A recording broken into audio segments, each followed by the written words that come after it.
Good morning, welcome back to my channel GS world group संदेश।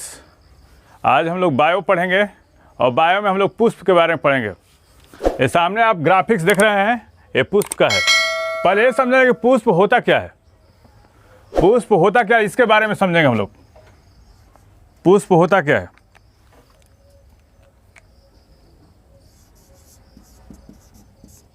पुष्प क्या होता है, पहले इसके बारे में समझेंगे हम लोग। पुष्प क्या होता है। आकारकीय दृष्टि से, मतलब आकार की दृष्टि से पुष्प जो होता है एक पर्व होता है। आकारकीय दृष्टि से, आकारकीय दृष्टि से, आकारकीय दृष्टि से पुष्प क्या होता है। पुष्प एक पर्व होता है।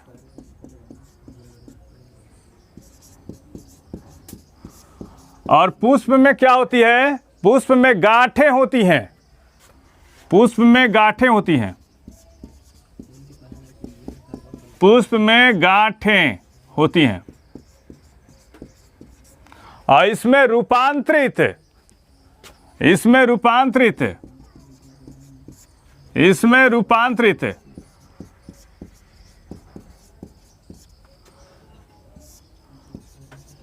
पुष्प पत्तियां लगी रहती हैं।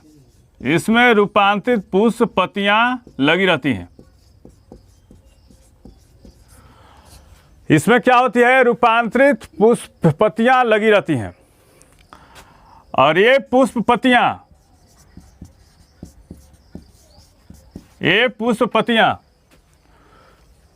तने के ऊपरी सिरे तथा पत्तियों के मुख अक्ष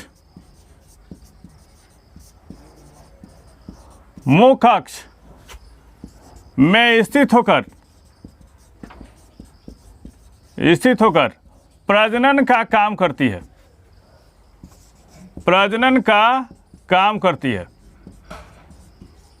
तथा फल एवं बीज का निर्माण करती है। समझेंगे पुष्प होता क्या है। पुष्प होता क्या है इसके बारे में समझेंगे हम लोग।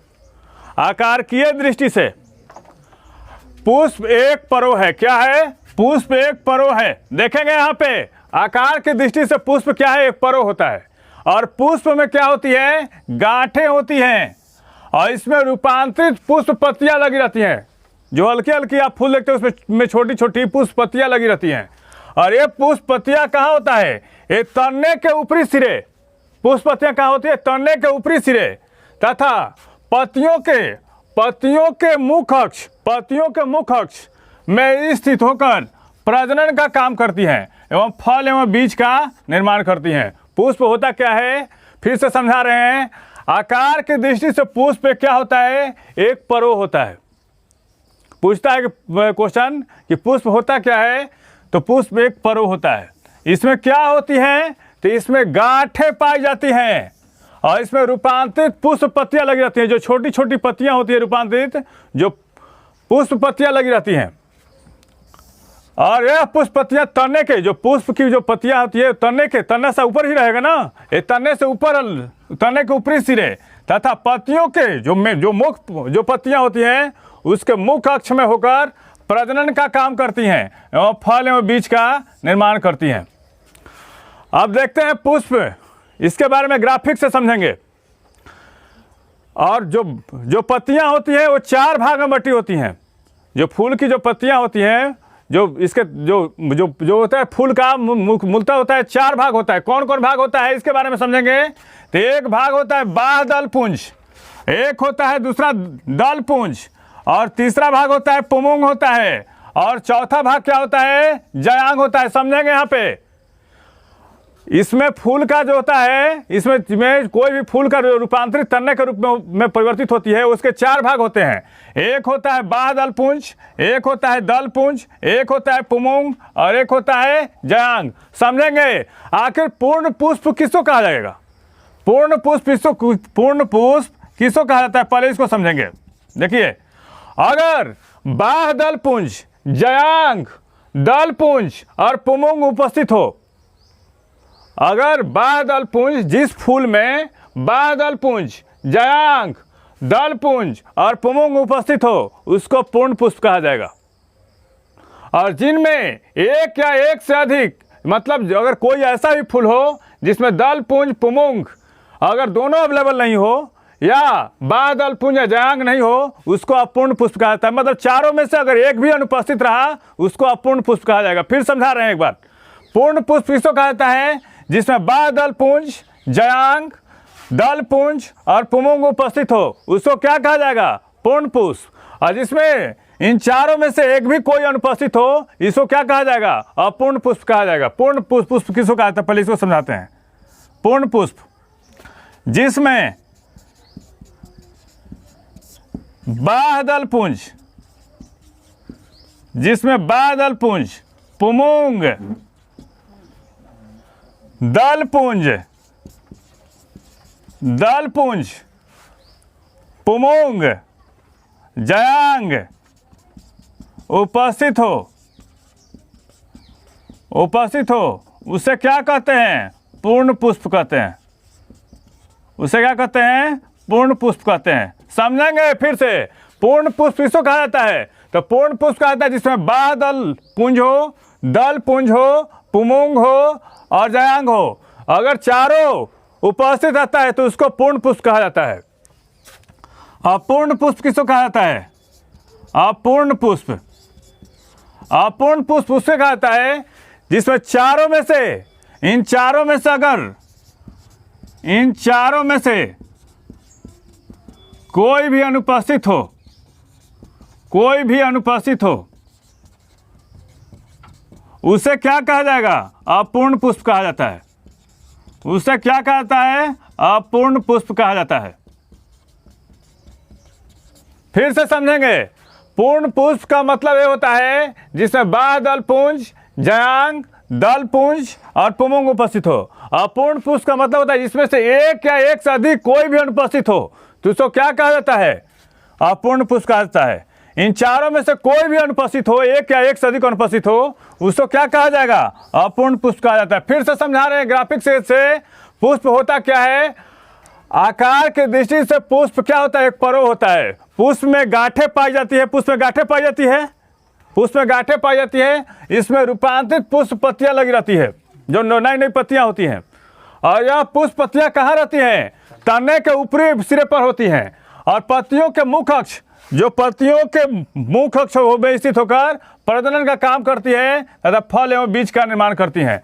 अब एक क्वेश्चन यहाँ से आता है कि पूर्ण पुष्प किसको कहा जाता है? कौन ऐसा फूल है जो इसको पूर्ण रूप से, उसको काफी डेवलप कहा जाता है, उसको पूर्ण रूप से पुष्प है जिसमें चारों रहेगा, बाह्य दल पुंज, दल पुंज, पुमंग और जयांग रहेगा, उसको कहा जाएगा पूर्ण पुष्प। और जिसमें चारों में से एक भी अगर अनुपस्थित हो, कि कौन कौन? बाह्य दल पुंज, जयांग, दल पुंज या पुमंग में से कोई भी एक या एक से अधिक अनुपस्थित हो, उसको क्या कहा जाएगा? अपूर्ण पुष्प कहा जाएगा।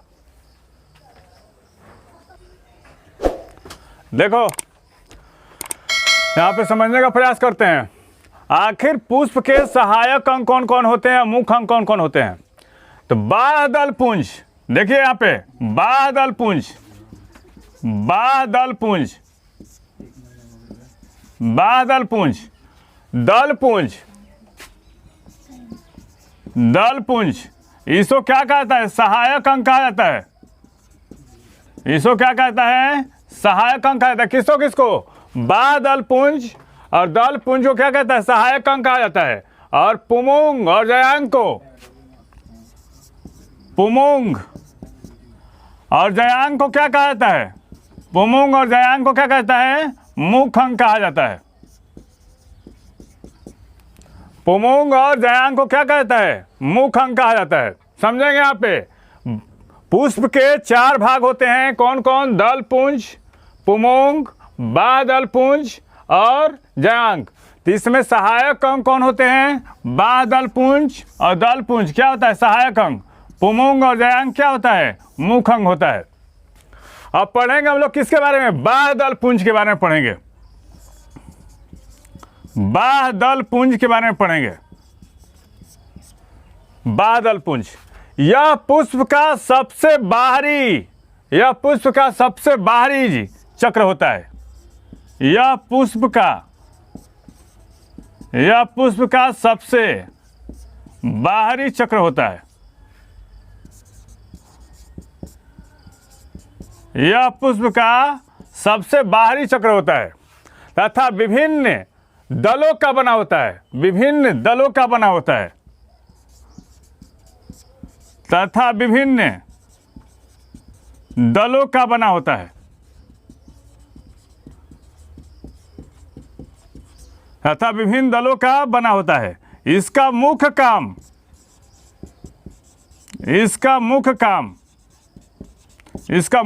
क्या होता है? जो नई पुष्प कलिकाओं से फूल बने होते हैं उनकी रक्षा करना तथा प्रकाश संश्लेषण करना। देखो, बादल पुंज जो होता है यह पुष्प का सबसे बाहरी चक्र होता है तथा ये विभिन्न पीटल्स का बना होता है, विभिन्न दलों का बना होता है। इसका मुख्य कार्य क्या होता है? जो नई पुष्प कलिकाओं से जो फूल बने होते हैं उनके सारे भागों की रक्षा करना तथा प्रकाश संश्लेषण करना।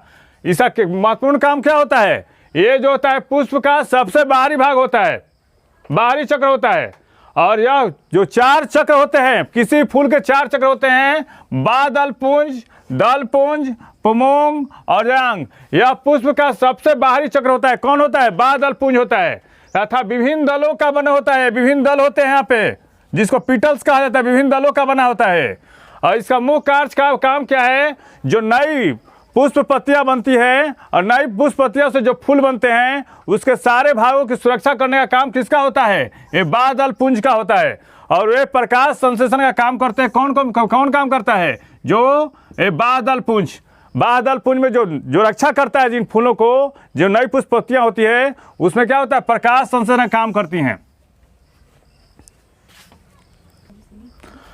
दूसरा होता है दल पुंज। देखिए यहां समझेंगे दल पुंज क्या होता है। देखिए इधर दल पुंज, यह पुष्प का दल पुंज जो होता है, देखिए यहां पे समझेंगे। दल पुंज यह पुष्प का दूसरा चक्र होता है। दल पुंज यह पुष्प का दूसरा चक्र होता है। यह पुष्प का क्या होता है? दूसरा चक्र होता है। और देखिए ये बादल पुंज, देखिए ये बादल पुंज होता है। यहाँ फिगर में देखिए, यह बादल पुंज के अंदर स्थित होता है। कौन? दल पुंज। यह बादल पुंज के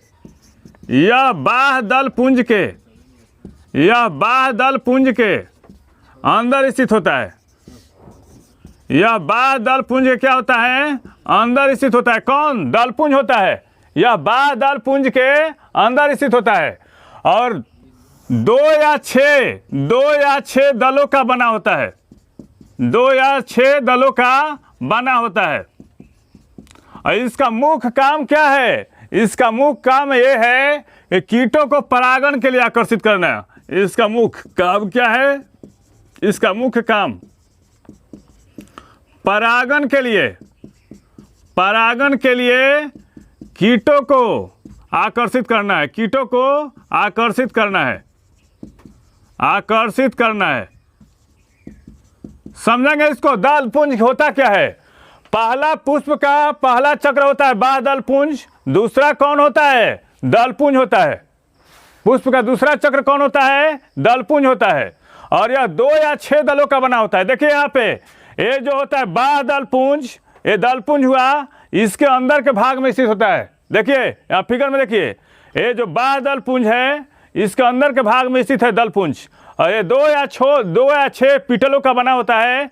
और ये दूसरा चक्र होता है। इसका मुख्य काम क्या है? परागण के लिए कीटों का आकर्षिट करना। किसका? दल पुंज का होता है। फिर से समझा रहे हैं। पहला चक्र होता है बादल पुंज, दूसरा होता है दल पुंज। ये जो फिगर आप देख रहे हैं यहाँ पे, देखिए ये फिगर, इसके अंदर के पार्ट में स्थित है दलपुंज, यही दलपुंज होता है, इसके अंदर के भाग में स्थित होता है। 2 या 6 दलों का बना होता है, 2 या 6 दलों का बना होता है। और ये दूसरा चक्र होता है, इसका मुख्य काम क्या है? परागण के लिए कीटों का आकर्षित करना होता है। फिर से समझा रहे हैं, पहला चक्र हुआ ये बाह्य दलपुंज, ये हुआ बाह्य दलपुंज हुआ ही, दूसरा हुआ दलपुंज हुआ ही, और इसके अंदर के पार्ट में स्थित होता है, इसे ये सटा रहता है, इसे दबा रहता है दलपुंज, और 2 या 6 दलों का बना होता है। और परागण के लिए कीटों का आकर्षित कौन करता है? ये दलपुंज करता है। पुष्प का तीसरा चक्र कौन होता है? पुष्प का तीसरा चक्र जो होता है ये पुंमुंग होता है। पुष्प का तीसरा चक्र कौन होता है? ये पुंमुंग होता है। पुंमुंग जो होता है ये पुंमुंग पुष्प का तीसरा चक्र होता है।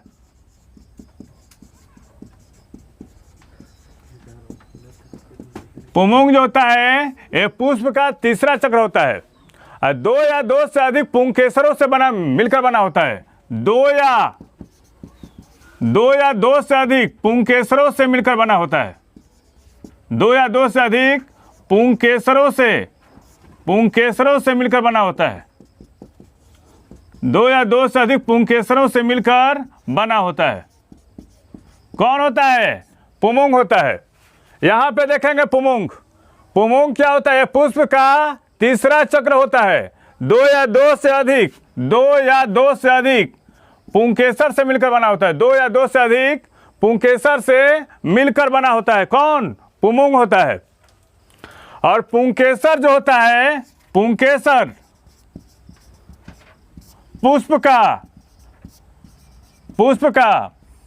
पुंकेसर पुष्प का नर भाग है, नर भाग होता है। पुंकेसर पुष्प का क्या होता है? नर भाग होता है। देखिए, पुंकेसर पुष्प का नर भाग होता है और यह 2 भागों में विभाजित होता है। यह 2 भागों में विभाजित होता है। यह 2 भागों में विभाजित होता है। कौन कौन होता है? एक होता है कौन? परागकोश। एक होता है परागकोश होता है, और दूसरा होता है कौन? दूसरा होता है पुतंतु, जिसको फिलामेंट कहा जाता है। जिसको क्या कहता है? फिलामेंट कहा जाता है। फिलामेंट, पुतंतु जिसको कहा जाता है। और पुतंतु जो होती है एक सूत्रनुमा धागे जैसी संरचना होती है। धागे जैसी संरचना होती है जो पुंकेसर को पुष्पवृंत से जोड़ता है। जो पुंकेसर को पुष्पवृंत से जोड़ता है। जो पुंकेसर को पुष्पवृंत से जोड़ता है। और परागकोश में क्या होता है? परागकोश में क्या होता है? पराग कण मौजूद रहते हैं। परागकोश में क्या रहता है? पराग कण मौजूद रहते हैं। परागकोश में क्या होता है? पराग कण मौजूद रहते हैं। फिर से समझाने का प्रयास करते हैं। किसी भी पुष्प का 4 चक्र होता है। पहला होता है बाह्य दलपुंज, दूसरा होता है दलपुंज, तीसरा होता है पुंमुंग, और चौथा होता है जयांक। तो हमने 2 चक्रों के बारे में पढ़ लिया है। तीसरा चक्र है, यह पुष्प का तीसरा चक्र होता है। कौन होता है? पुंमुंग होता है। यह 2 या 2 से अधिक पुंकेसर से मिलकर बना होता है। 2 या 2 से अधिक पुंकेसर से मिलकर बना होता है। कौन होता है? यह 2 या 2 से अधिक पुंकेसर से मिलकर बना होता है। कौन होता है? पुंमुंग होता है। और पुंकेसर क्या होता है? पुष्प का नर भाग होता है। पुंकेसर क्या होता है? पुष्प का नर भाग होता है। यह 2 भागों में विभाजित होता है। देखिए यहाँ पे, यह 2 भागों में, एक परागकोश और एक होता है पुतंतु। 2 भागों में होता है। और परागकोश में क्या होता है? इसमें परागकोश में परागन मौजूद रहता है, परागन। और ये पुतंतु जो होती है, ये धागे नामी संरचना पाई जाती है। ये धागे नुमा जो संरचना पाई जाती है, ये धागे नुमा संरचना, ये सूत्रनुमा धागे जैसी संरचना पाई जाती है। और इसमें क्या होता है? पुंकेसर को पुष्पवृंत से जोड़ता है। पुंकेसर को यहाँ से पुष्पवृंत से जोड़ता है। इसको, ये जोड़ने वाला पार्ट कौन करता है? एक सूत्रनुमा धागे जैसी संरचना पाई जाती है। ये पुतंतु हुआ जिसको फिलामेंट कहा जाता है। ये धागे जैसी संरचना होती है सूत्रनुमा, और इसको क्या होता है? पुंकेसर को पुष्पवृंत से जोड़ता है, यहाँ से आके टच करता है। यह पुष्प का कौन? जयांक। यह पुष्प का चौथा चक्र होता है। यह पुष्प का चौथा चक्र होता है। यह पुष्प का चौथा चक्र होता है। कौन? जयांक। यह एक से अधिक अंडकों से मिलकर बना होता है। जयांक जो होता है एक से अधिक है, एक से अधिक है, एक से अधिक है अंडकों से मिलकर बना होता है। एक से अधिक अंडकों से मिलकर बना होता है। जयांक जो होता है एक से अधिक अंडकों से मिलकर बना होता है। और पुष्प का मादा भाग, पुष्प का मादा भाग, पुष्प का मादा भाग जयांक कहलाता है। पुष्प का मादा भाग क्या होता है? जयांक कहलाता है। पुष्प का मादा भाग क्या कहलाता है? जयांक कहलाता है। जयांक कहलाता है। और जयांक 3 भागों में विभक्त होता है। जयांक 3 भागों में, जयांक 3 भागों में विभक्त होता है। जयांक 3 भागों में विभक्त होता है। कौन कौन भाग होते हैं? पहला होता है अंडाशय, ये पहला भाग है। पहला भाग कौन होता है? अंडाशय। दूसरा कौन होता है? वर्तिका, वर्तिका। और तीसरा कौन होता है? वर्तिकाग्र होता है। तीसरा कौन होता है? वर्तिकाग्र होता है। फिर से समझा रहे हैं। पुष्प के 4 चक्र होते हैं, जिनमें 3 चक्रों को हम लोग के बारे में हम लोगों ने पढ़ लिया। ये चौथा चक्र होता है, पुष्प का चौथा चक्र होता है। जयांक जो होता है एक से अधिक अंडकों से मिलकर बना होता है। जयांक क्या होता है? एक से अधिक अंडकों से मिलकर बना होता है। और पुष्प का मादा भाग, पुष्प का मादा भाग क्या कहलाता है? जयांक कहलाता है। और जयांक 3 भागों में विभक्त होता है। कौन कौन? अंडाशय होता है, वर्तिका होता है और वर्तिकाग्र होता है। हम लोग अंडाशय के बारे में पढ़ेंगे। अंडाशय के पुष्पासन के ऊपरी फूली हुई भाग को, फूली हुई भाग को अंडाशय कहते हैं। अंडाशय कहते हैं। अंडाशय कहते हैं। देखिए किसको कहता है? ये अंडाशय हुआ। ये ऊपर जो फूला हुआ भाग है ये अंडाशय हो गया। ये अंडाशय हो गया पूरा। पुष्प वृंत के ऊपरी जो सिरे पर, पुष्प वृंत के ऊपरी सिरे पर, पुष्प वृंत के ऊपरी सिरे पर फूली हुई संरचना, फूली हुई संरचना जो होती है, फूली हुई संरचना को क्या कहता है? ये अंडाशय है। और अंडाशय के जो ये भीतरी भाग है, जो दाने नुमा जैसी संरचना पाई जाती है, ये दाने नुमा संरचना, इसको बीजांड कहा जाता है। और दाने जैसी संरचना पाई जाती है, दाने जैसी संरचना पाई जाती है, इसको क्या कहा जाता है? इसको बीजांड कहा जाता है। इसको क्या कहता है? बीजांड कहा जाता है। इसको बीजांड कहा जाता है। अब दूसरा में आता है वर्तिका। यहाँ पे पतले संरचना पाई जाती है, पतले और लंबे जैसी संरचना पाई जाती है। ये आप देख रहे हैं फिगर में, पतले लंबे संरचना पाई जाती है। इसको वो क्या कहता है? वर्तिका कहा जाता है। वर्तिका पतले और लंबे संरचना पाई जाती है। लंबे संरचना पाई जाती है, पतले और लंबे संरचना पाई जाती है। उसे क्या कहते हैं? उसे वर्तिका कहते हैं। उसे वर्तिका कहते हैं। और वर्तिकाग्र क्या होता है? वर्तिका के ऊपर जो चिपचिपा भाग होता है, वर्तिका के ऊपर जो ये चिपचिपा भाग होता है, इसको वर्तिकाग्र कहते हैं। वर्तिकाग्र किसको कहा जाता है? वर्तिकाग्र वर्तिका के ऊपर चिपचिपा भाग को, वर्तिका के ऊपर चिपचिपा भाग को, वर्तिका के ऊपर चिपचिपा भाग को क्या कहता है? वर्तिकाग्र कहा जाता है। वर्तिका के ऊपर चिपचिपा भाग को क्या कहता है? वर्तिकाग्र कहा जाता है। फिर से समझाने का प्रयास कर रहे हैं। अंडाशय क्या होता है? देखिए, पुष्प वृंत के ऊपरी सिरे पर, ऊपरी सिरे पर ये फूली हुई एक संरचना पाई जाती है, फूली हुई एक संरचना पाई जाती है, इसको अंडाशय कहा जाता है। और इसके अंदर इसके अंदर जो होती है, और इसके अंदर एक संरचना पाई जाती है। देखिए यहाँ पे इसके अंदर पर दाने जैसी एक संरचना पाई जाती है। ये दाने जैसी संरचना पाई जाती है, ये दाने जैसी संरचना, इसको कहा जाता है बीजांड कहा जाता है। इसको क्या कहता है? बीजांड कहा जाता है। वर्तिका क्या होता है फिर समझेंगे। यहाँ पे एक पतले लंबे जैसी संरचना पाई जाती है, पुष्पवृंत के ऊपर एक पतले और लंबे जैसी संरचना पाई जाती है, इसको कहा जाता है वर्तिका कहा जाता है।